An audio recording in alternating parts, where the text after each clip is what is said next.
Hi everybody, I'm Joey Remenyi from seekingbalance.com.au. I'm a vestibular audiologist, a neuroplasticity therapist, and author of the Rocksteady book, which is about healing vertigo or tinnitus with neuroplasticity.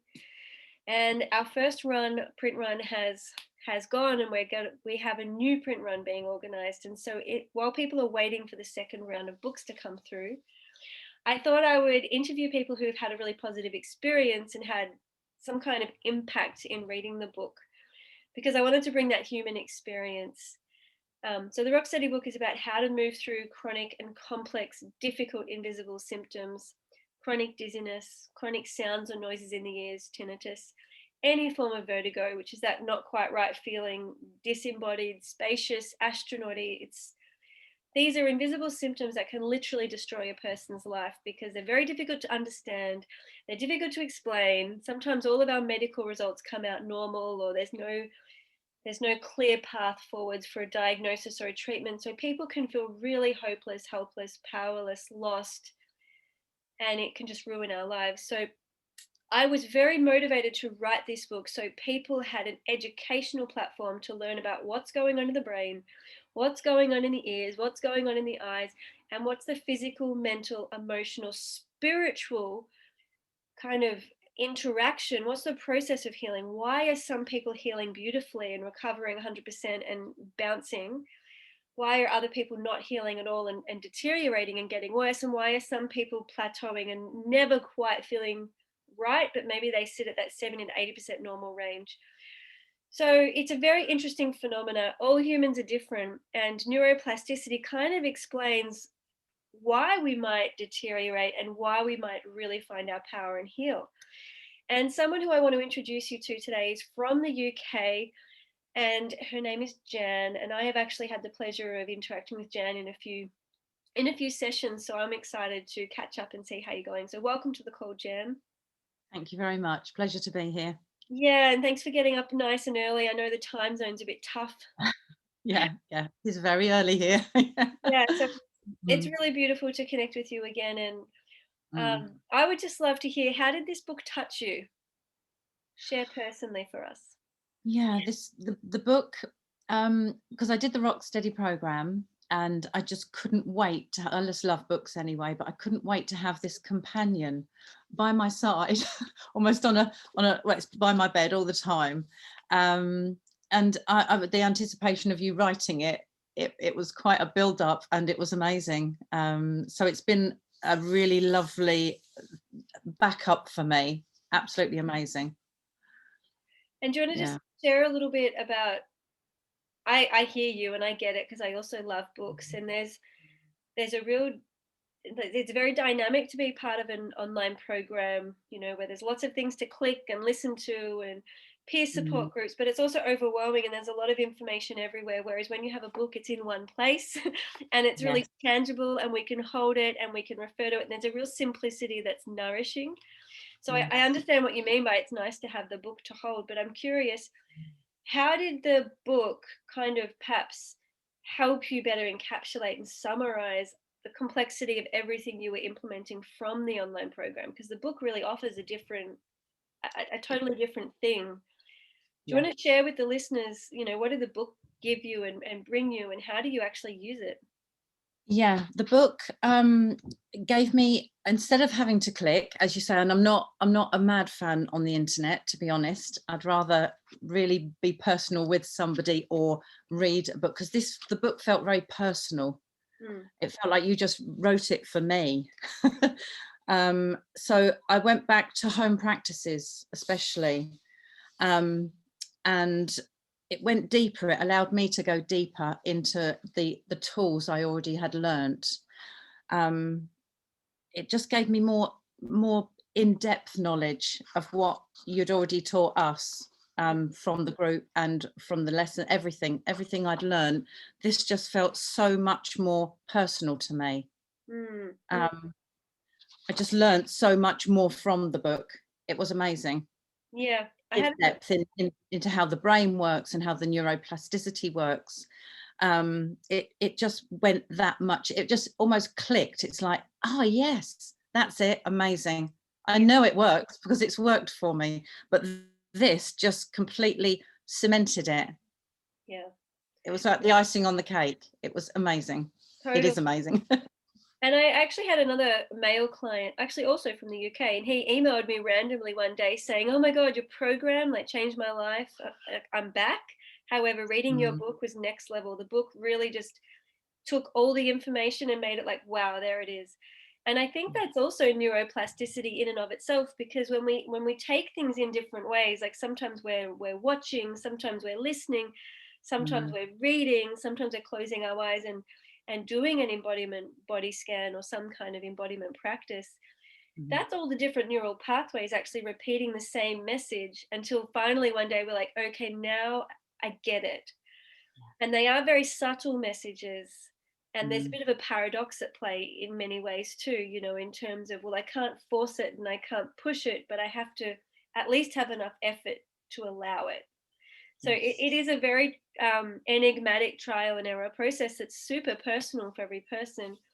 Um, Mm, I'm curious, in what ways, or how are you using the book? So you've obviously you've gone through the program, you've got the nuts and bolts of the education.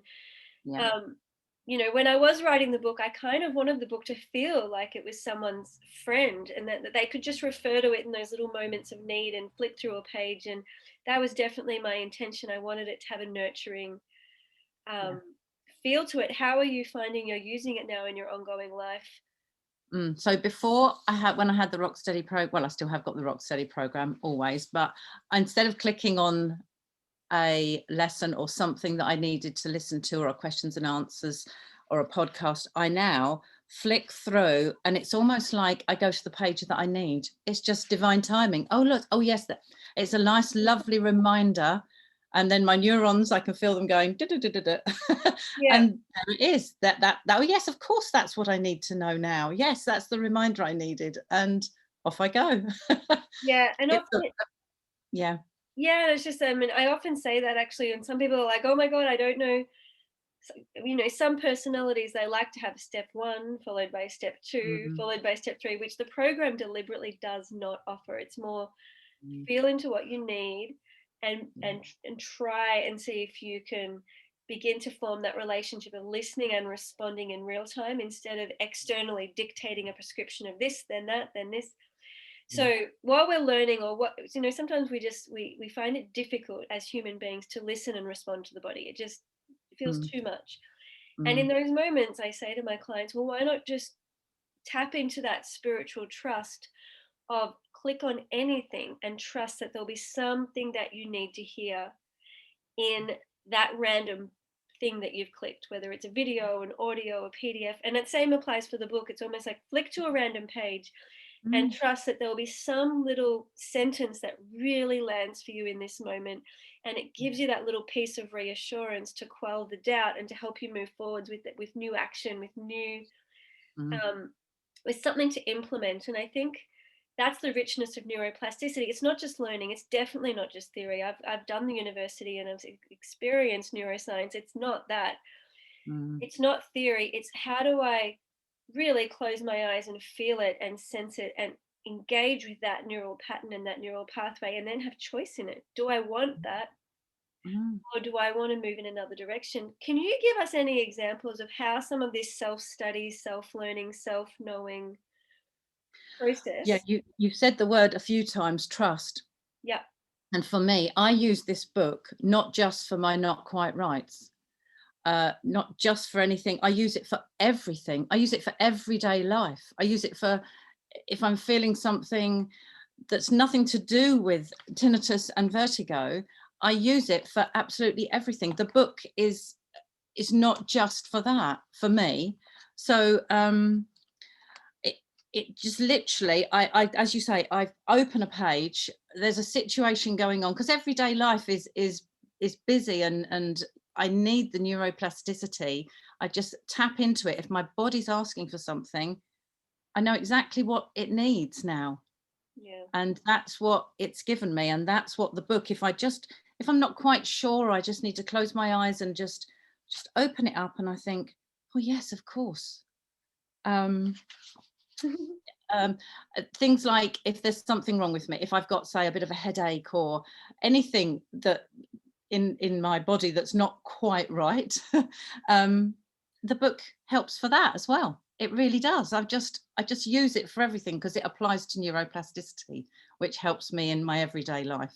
Yeah, and at this point, I probably should just clarify. So neuroplasticity is our body's capacity to adapt and change. All humans have it. All living beings and animals have it. And so our neurons are cells within the human body that are communicating messages up and down between the brain and the body and all of our five senses. And without them, we would literally be like a rock or, inanimate object. So with our neurons traveling and sending messages at rapid paces all the time, 24/7, there is constant movement and these little electrical pulses moving up and down our bodies all the time, even while we sleep. And where we put our focus and where we put our emotional intensity is where the brain allocates more neural energy. And so that we can use that and kind of manipulate that natural phenomena to get the outcomes that we want and choose. If we clearly know what we want to feel and what we want to focus on, we use our neuroplasticity skills to say, well, I don't want to freak out. I actually want to feel grounded and steady. And I have tools to do that. And I can teach my brain how to say, no, no, no, no, augment this pathway, the steadiness pathway. Focus there. Come on, let's do this. We're a team. Whereas if we don't have those skills, we freak out and panic and feel powerless and go, well, what can I do? I better call the doctor and take a pill. Because we don't understand how to actually manipulate the brain pathways and those electrical pulse messages that are really working in systematic patterns. And so I hope that kind of summarizes a little bit about what neuroplasticity is for some of you people listening going, I don't really get it yet. Read my book and you will get it. Mm-hmm. But do you have any like really practical, pragmatic examples of sort of maybe a moment where you did feel like a freak out coming on and you went, oh, I'm going to choose differently? Have you got any little recent 100%. examples? It only just happened just recently. So I had a bit of a stomach issue. And there's a massive connection between gut and brain. They are definitely. And I did go into panic and I thought, oh, there's something wrong with me. Oh my goodness, I need to go and see the doctor. And then I thought, hold on a minute. Hold on a minute. Let me just go to rock steady.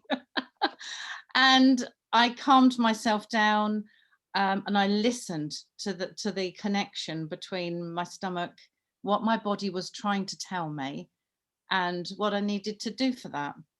Do you remember what that was, or is it too personal to share? Or No, I did actually go to the doctor because I've got medical clearance, which is exactly what my brain needed, and there's nothing wrong. And I knew deep down there was nothing wrong, of course.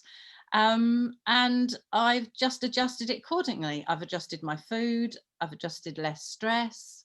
So my body was screaming at me once again, and I listened to it and I acted with the help. Trust is such a huge part of any healing. It doesn't matter what the condition is, what the symptoms are, how chronic it is. And definitely getting medical clearance is part of that. It's not like the doctors can't necessarily fix us or give us all the answers, because we're this whole person. Here's Jan. She's this whole complex human being with physical, mental, emotional, and spiritual aspects contributing to her. And the doctor's got training in this little piece of the pizza pie. So we can't ask our doctors everything because they don't have everything. However, when it comes to getting medical clearance, what that means is the doctors reassure us we can't find anything that indicates you're dying. All systems look like they're operational. So, we can basically safely reassure you that whatever you're feeling is possibly coming from that mental, emotional, spiritual part of your life, not your physical body falling apart. And then we can use all of our rock steady tools to kind of take a bit of a sigh of relief, say thank you to the doctor, and then start going deeper into, okay, body, well, what are you afraid about? What's this underlying anxiety about? How old was I when I first felt this? Can I reassure my inner child? Is that what I need to do in this moment? It can be all sorts of things going on that are manifesting in these passing symptoms. So and I've had that many times, and Mm-hmm. I've used that method every time, and it works. It definitely works. Yeah. So I'm curious if you remember way back when we first met, when perhaps you Mm, were, I suppose going through a more difficult time. I was, Can you yeah. remember? Can you actually remember what it was like on a daily basis Oh to yeah. feel what you were feeling? Do you want to maybe just give us Oh a yeah. sentence or two, a few keywords on how Jan used to feel prior to Rocksteady? Yeah. Prior to Rocksteady, I was panic every day. Fight, flight, freeze was in full motion. um, I was completely paranoid that there was something wrong with me. I didn't trust myself.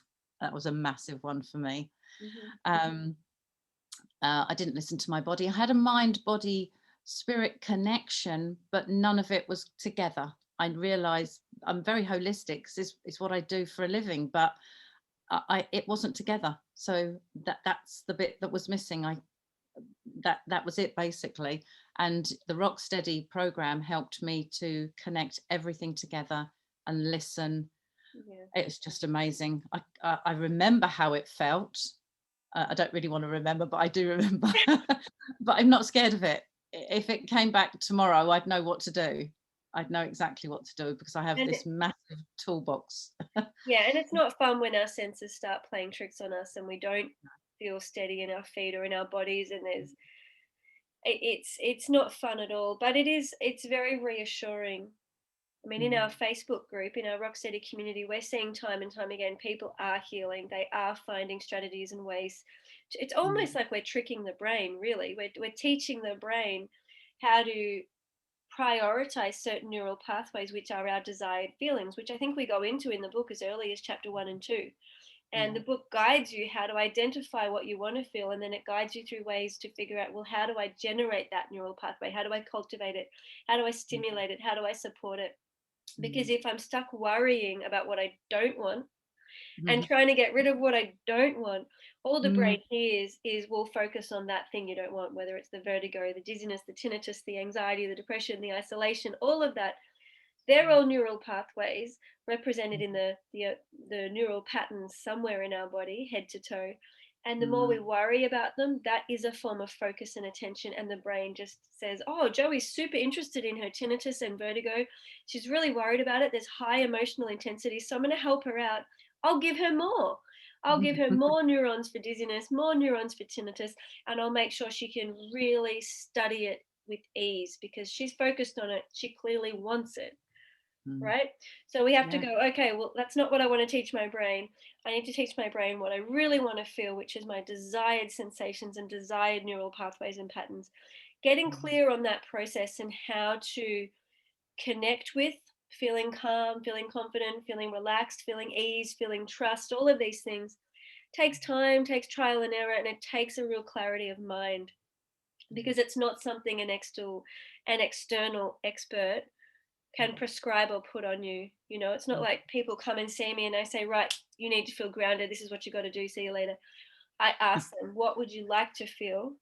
mm, And then we explore, well, in what ways might you be able to help your brain and body focus more in on those with an emotional intensity, because bringing that emotion into it helps drive more neural synchrony and more neural intensity, which is what we mm, want.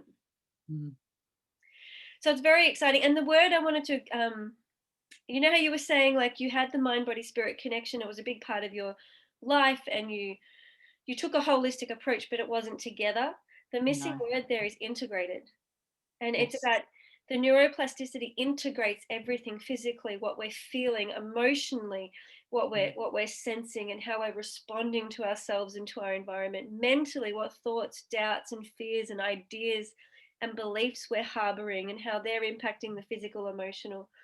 And then spiritually, that's really like, well, what we believe in, how we connect, and including not only connect within ourselves but within the world around us, within the bigger wider community, and within the unseeable, untouchable, mm, something bigger than us, the life force that we're all swimming in, how we're connecting to the bigger picture. All of that is mapped neurologically in patterns in our body, and if we're not integrating our approach to life, none of the patterns are really adding up, and we don't feel right. We feel chaotic. So it's about really realigning physically, mentally, emotionally, and spiritually how we're sensing and feeling the world, how mm, we're creating a sense of belonging in our body and trusting our body. And ultimately, which kind of brings us towards chapter 9 and 10, how we're mm, then able to value ourselves enough to give back to the community, to give back to the world around us, to feel that we're valuable citizens. um, and that taps into some of our self-worth. When we're feeling really sick and ill, we feel like mm, a drag on the system and a burden. And so again, it's about that physical, mental, emotional, spiritual repatterning of saying, actually, I am worthy. I'm just as worthy as every other human being, yeah, regardless of my sensory landscape. and mm, and I'm able to put more time and energy now both into myself and then give it back into the community. So there's this kind of within and without mirroring. mm, Have Can I ask, in mm, what ways, and I know I'd love you to share about your book club that you created, because this really mm, ties mm. in what ways has your inner world changed and then also your outer world changed? Yeah, my inner world is very much more connected now, completely. I'm it's like I've just blossomed. Mm. um and my outer world, you talked about community. We have something in our, I'm in a little village actually, and it's just divine timing. We They set up what we call a community fridge, so it gets rid of all the food that's just out of date, and I now volunteer for that. um, so my outer world is much more, I'm much more open to my outer world. I'm not frightened of my outer world anymore. um, and that, it's given me confidence. It's given me trust, it's given me patience. um, it just feels amazing. My inner world is calm. Yeah. Don't get me wrong. I have days, obviously, the roller coaster. It comes and goes, but I go with it. It's lovely. Hmm. Um, all my feelings are welcome. I just love everything now. Yeah. Um, That's game changing. When we're no longer afraid of what we feel or resisting what we feel, we can open up to what we feel and nurture it. and it's okay. Yeah. It's really okay. It really is. I'm so, And I'm so pleased to hear how much your world's opened up, because I know when we are in that fight, flight, freeze, anxious, catastrophizing space, our world closes in, and yeah, it can become quite neurotic. Everything's about me. But then yes, as we begin to open up, allow ourselves to feel and understand ourselves better, we can then open up to more of the world. yeah, And I wanted to talk about your book club, because you created your own book club, which was your own initiative. You yeah, use the guidance in the back of the book. I have a section on, suggested book club yeah, questions and a way to set up the book club. And yeah. you went and rolled with that. Do you want to talk to people about what that's brought you, and how Oh, that might have supported you as a whole person going through this rock yeah. steady process? Yeah, it's been absolutely amazing. So I used my gut feeling, and I'm part of the Rocksteady online, and I put down that I'm doing the book club. Would anybody like to join us? Obviously, there was the time with the time frame with different parts of the world. So we took all that in, I took all that into account, and I literally just picked the people that I just felt would fit in with our little, what we call our little community now. We're called the Goddesses. So Beautiful. um, and there's 5 of us, and we're from all different parts of the world. We went through, every 2 weeks we went through a chapter of the book, and we discussed how it made us feel. There's questions in the back of the book as guides which you gave us, and we went through those every single time. Hmm. uh, and it's just been the most healing, beautiful experience Hmm. that I can imagine. And we've continued it. Yeah. So from the book, and we still mention the book. Even yesterday when we had our little meeting, we bring the book up every single time. Although we're not actually talking about the book now, but we're talking about neuroplasticity as well. We talk about us as whole, and we're still healing, and we just go through this amazing journey, and it really is enriching. It's beautiful. And to Yeah, and there's something, I'm a big fan of being part of women's circles or any kind of spiritual group where we can have that honest, authentic reflection on what's going on, and be heard without comment. which is different to chatting over a coffee with a friend, where it's a bit more Mm, relaxed and there's less mm, reverence. yeah. But sitting in circle potentially with strangers or people of different age groups or different cultural backgrounds, it's really beautiful to be honest and be heard and be listened to. And I'm Mm, so pleased that the Rocksteady Book Club can give you that kind of reverence and space where you mm, can be seen together. And I was just reflecting yesterday, I was riding my bike and I was like, there's something about the word healing that implies brokenness. It's like, well, I'm mm, not healed yet, so I've got to be healing. And the way I personally view things is that we are what we are in each moment. We are perfectly whole, and there's an element of healing that's really about navigating life, which is continuously changing around us and within us. So for me, the healing is about always leaning into these new relationships we have with the world around us, with the world within us. And I was on my bike thinking, it's really just like an ongoing adjustment. mm. Healing, it's not that I'm broken, it's just that I'm constantly adjusting and readjusting to whatever's going on in my realm, Oh, physically, yeah, mentally, emotionally, and spiritually. And yeah. I think it's really important to notice how we use language. and Yes. and um and I love to encourage, and I we have the online workbook as well, which comes free with the book. The URL is in the book, so if you've already got the book, you can find the URL within there, or if you're going to purchase it, you'll get the online workbook. It comes free with the book. And at the end of that, I have a little poem and a little goodbye as we're finishing up after chapter 10, which is talking about, I really hope you feel whole. I hope you've moved beyond that judging of I shouldn't be this and I'm abnormal and I'm wrong and I'm Mm, diagnosed, I'm sick. And we can shift away from that judgmental way of looking at our body and say, well, actually, in this moment, I'm exactly where I need to be. I am I'm Joey. That's what I am. I'm not broken. I'm mm, Joey. And Joey is like this at the moment. And I'm going to fully show up to that. I'm not going to judge her. I'm going to mm, experience life moving through her. I'm going to be open to the world as I am. And so there's this idea of being whole and arrived as a way of life. mm.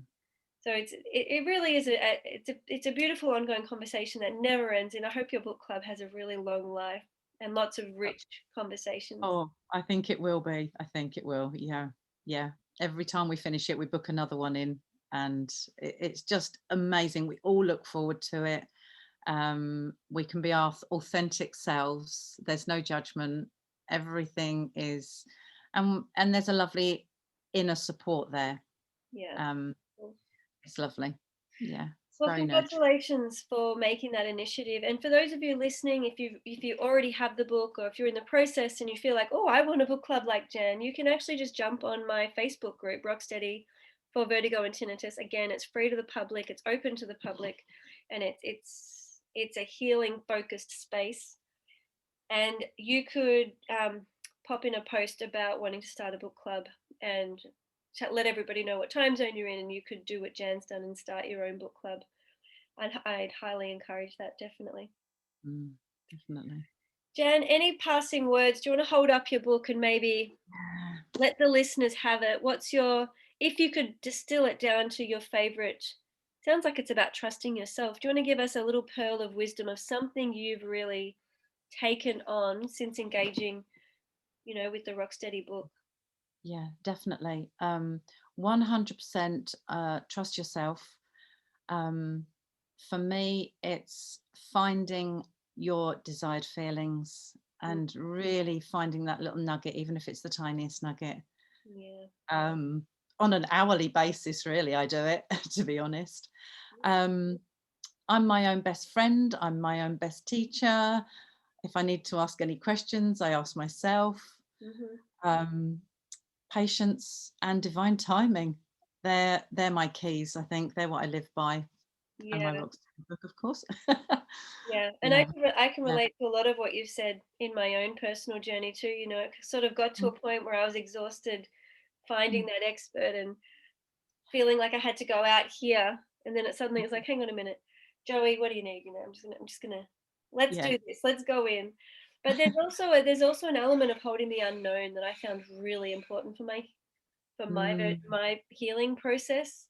of going from literally thinking I was broken and falling apart, and I was quite suicidal at one point, and from Mm, moving to really thriving and feeling a much deeper sense of self-acceptance, self-compassion, self-kindness, self-love, and the other spectrum. Part of that's holding the unknown and realizing I don't need all the answers. mm, And yeah. sometimes the question in and of itself is enough. It doesn't require an answer. Just having that open curiosity Mm, is sometimes really allowing me to drop into this humility and kind of childlike awe. That is a nice mm, feeling just in and of itself. I can just hold that and live yeah. that. The answer doesn't matter. So it's also something, there's something very rich and beautiful about trusting the process and being able to hold the unknown, Yes. which It's can be lovely. quite counterintuitive. Most people in the Rocksteady community will start by wanting to grab all the answers, wanting to need certainty, and there's this kind of desperation, and that just kind of washes over and it dissolves, which maybe you can relate to as well, Jen. And it does. You have to trust it. It really does. You knew me back then, Joey. I was climbing the walls. I think that's what it felt like, and clutching to everything that I could and not understanding. But Yeah, now, I but completely you are understand. visibly more confident. You're a new person. You're visibly more confident and settled in yourself. Yes, yes, I can feel it. Yeah, 100%. Yeah, What a amazing. pleasure. Thank you so much for sharing your story. And I'm so pleased that you went ahead and created a book club. Yes, And I thank just you. wish you and your book club goddesses a really long and rich Yeah. friendship and companionship together. Thank you for giving us the opportunity for writing the book. I will be buying another one because oh, and I've given the book to lots of different people as well, to the Yeah, the ear, nose and throat, and the yeah. doctors, and as It's many so, people as I could. I spread yeah, the and word. it really is a gift for the vertigo and tinnitus community. This book is a very rich resource. It's educational, it's supportive, it's nourishing, and it's Yeah, as important the doctors read it yeah, as family members or other health mhm, professionals, as people suffering and looking for that lifeline. And my mhm. fear before is the fact that thank God I wrote it because now I'm that I'm glad you wrote it. it was a big weight on my shoulders knowing I had to write this book. It was a responsibility. I knew I couldn't die not writing it. And I Yeah, knew I was the one that had to write it. It needed that voice. yeah, So it did. yes, I'm pleased it's done. And the reprint is going to be beautiful. The second print run is going to be released September 7th, I believe, along with an audio book, which is excellent. I have heard the first round of edits and the audiobook's amazing. Brilliant. And yeah, it's gonna have a beautiful feel to it. The next print run's gonna be a really beautiful quality book. And we added an index so that people like Jan who want to refer to it often can flip through an index, look up keywords and find where those lie in the book, which I hope will be really handy. I like audio as well. Must admit, if I'm doing something around the house, I'll just click it on. That'll be fantastic as It, well. it's wonderful. The narrator's done a really good job. I'm very happy. Yeah, I look forward to that. Perfect. All right. Well, I'm Joey Remenyi from seekingbalance.com.au. Visit my website to learn about the book, about my free offerings, about my Facebook group, all of that. You can get started from the website. And if you join the Facebook group, you'll meet beautiful people like Jan and all other folks from around the world who are healing and sharing how they're healing and how they're moving through challenges using the neuroplasticity rocksteady process. It's a great group. So it's a little bye for now. Yeah, bye.